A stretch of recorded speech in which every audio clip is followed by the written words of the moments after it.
Well, it obviously helps to have friends in high places.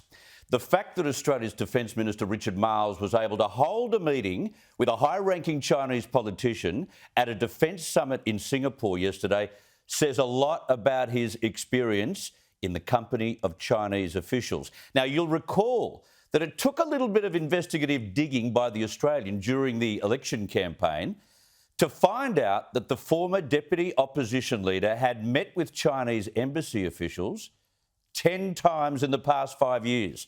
That was 5 times more than the meetings held between former Foreign Minister Marise Payne and Chinese embassy officials.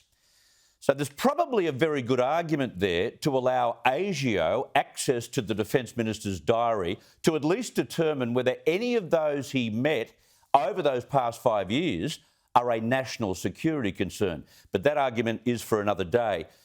To be fair, he has become the first government minister to hold a meeting with a Chinese official in more than 2 years. We will keep working as we can to try and have that evolve in the context of making it very clear that there is no, that this happens without any conditions at all, that in moving forward, while there is a change of tone, there is absolutely no change in the substance of Australia's national interests. It was a full and frank discussion.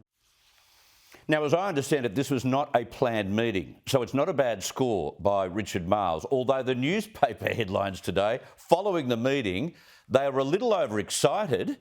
After all, this was a conference centre in Singapore where all the defence ministers were captive participants.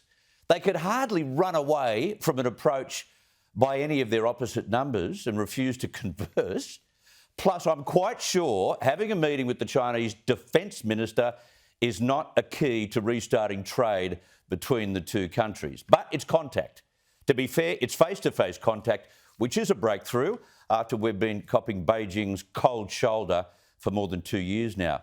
China, though, got pummeled from every side during that 2-day talkfest in Singapore.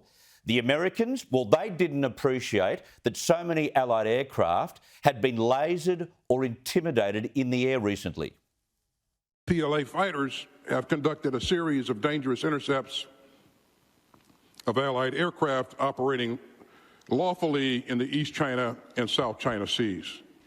Now, this should worry us all. And then the Japanese likened China's aggression to what was unfolding in Eastern Europe. I myself have a strong sense of urgency that Ukraine today may be East Asia tomorrow.